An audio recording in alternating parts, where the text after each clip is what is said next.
There's a saying in the movie business: tell me a fact and I'll learn. Tell me the truth and I'll believe. But tell me a story and it will live in my heart forever. Well, the story of Marlin Briscoe is one that should never be forgotten. 40 years ago, as a rookie with the Denver Broncos, Marlin Briscoe became the first African-American quarterback to start a modern professional football game. Marlin was a pioneer, he was a trailblazer, but that trail was filled with many obstacles, both professional and personal. And that's what makes his story meaningful and worth telling. Although Briscoe set a rookie record for quarterbacks with 14 touchdowns, the exciting, elusive player they nicknamed the Magician had to deal with pro football's inherent prejudice against black quarterbacks. And despite his record-setting rookie season, Briscoe never started another game at quarterback. He went on to become a wide receiver and earned 2 Super Bowl rings with the Dolphins, but then descended into drug addiction and despair. Marlin's eventual comeback was as dramatic as any down-to-the-wire football game, and his story is one of the most inspirational in NFL history.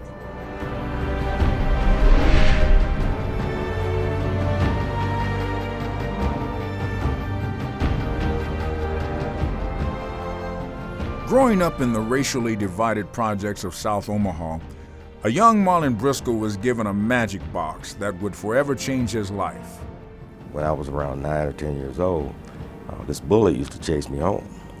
And my mother got tired of this bully chasing me home, so she told my cousin Bob about the situation. So he came by the house, and he said, I'm gonna come back over here tomorrow, and when I leave, you're never going to run from anybody again. So he brought over this box full of footballs and basketballs and baseballs, and they were all dusted with old equipment.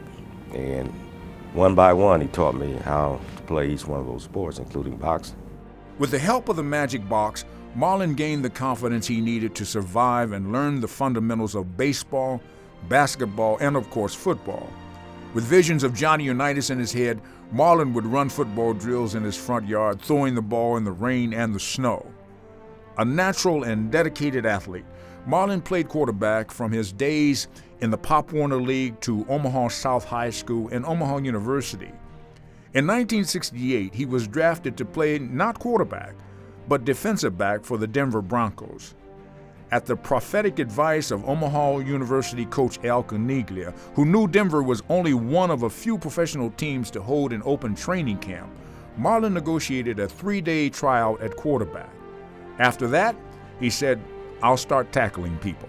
They had like 8 quarterbacks in camp, and you get your long range, short range, and medium range throws.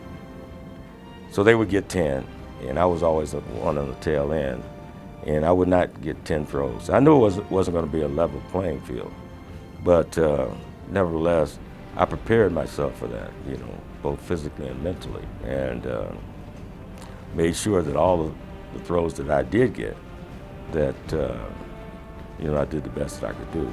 Although he wasn't given the opportunity to play quarterback at the time, Marlin would soon find himself in a position to make history. On September 29, 1968, Broncos head coach Lou Saban summoned Briscoe from the sidelines in the fourth quarter against the Boston Patriots.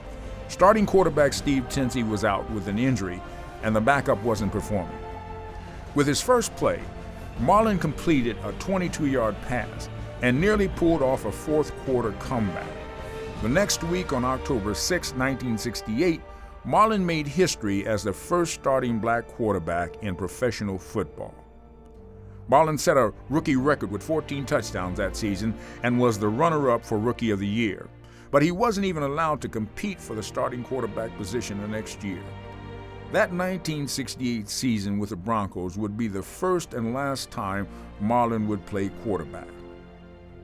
Marlin was released by the Broncos and returned to Omaha jobless. The writing was on the wall, and Marlin knew that to continue playing professional football, he needed to change positions. So he trained as a wide receiver, a position he had never played before, and went on to become an all-pro wide receiver for the Buffalo Bills. He led Buffalo in touchdown catches in each of his 3 seasons there, and in total receptions twice. Legendary coach Don Shula, seeing his athleticism, traded a first-round draft pick to bring Marlin to the Miami Dolphins, where he earned 2 Super Bowl rings and was an integral member of the only NFL team in history to go undefeated. He then went on to play for the San Diego Chargers, Detroit Lions, and New England Patriots before completing his professional football career in 1976. Marlin moved to LA to begin his post-football career as a broker. He found that things came a little too easy. He had no hurdles to jump, no adversity to overcome. His life began to tailspin and led him down a path of addiction, despair, and, on several occasions, nearly death. I moved out to California, I wasn't a big city kid, and I didn't really realize the pitfalls of making bad choices in terms of friends and where you hang out. And, I was always conscientious as a player, getting in shape, staying in shape, and, invest my money and all that stuff. So I did that. But when I got to LA, I kind of let my guard down. All of a sudden, I didn't have to get in shape. I didn't have to be disciplined. I could let my guard down in terms of partying a little bit, more than I used to. And so, at first, we were having fun. I was having fun. But that fun turned into something else, It turned into a bitter addiction that I never thought would take me out like that. Over the course of the next decade, Marlin battled a drug addiction that left him homeless and penniless. After leaving a San Diego jail in 1990, Marlin decided to turn his life around. He returned to LA and began teaching and coaching football at a high school in California. Years later, he became a volunteer at the Boys and Girls Club in Long Beach, California, where he now serves as director. Marlin is a mentor to the youth and uses his life experience to help guide them. It's not only about drugs, too. It's about being anybody that you want to be, not letting somebody tell you what you can or cannot do. So there are a lot of messages out there, that I've experienced. I tell them that, even though you do positive things, you do things that merit certain opportunities, sometimes those opportunities are denied, but you can never give up. You got to be persistent in life and face these challenges. And, even when things don't go right, you got to stand up to those challenges and make them, and hopefully they'll turn around in your favor. In June 2006, West Omaha Films announced a plan to make a movie based on the rise and redemption of Marlin Briscoe, tentatively titled The Magician. Marlin's story is not only one that speaks to sports enthusiasts and football fans, but to anyone who has faced adversity and overcome the odds. 4 decades have passed since the Magician broke the colored barrier in professional football. His story is as captivating now as it was then. In recent years, Marlin has gained widespread attention from national media outlets including ESPN, the New York Times, and the Denver Post. In 2006, Nike launched a widely popular football apparel campaign based on a fictional high school football team, the Briscoe High Hawks. The campaign featured Marlin and other high-profile players and coaches. In 2007, Marlin was featured in ESPN's book and DVD entitled Third and a Mile, The Trials and Triumphs of the Black Quarterback. That level of attention, combined with Marlin's character and reputation, positions The Magician for Hollywood success.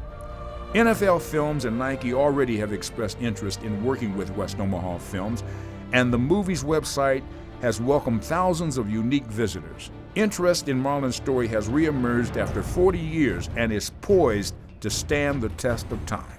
It's a great story. His whole life story, it's a great story from where he came from, how he was able to overcome obstacles, and his accomplishments in life were great. And his fall was just as great, but he was able to recover from that. So it's a great story from that standpoint. It has the drug use, it has the love interest, it has the excitement of the chase, of being chased, the getaway. It has all those elements that go into making a great film. It's a wonderful story, and one that I'm proud to be a part of, to be associated with.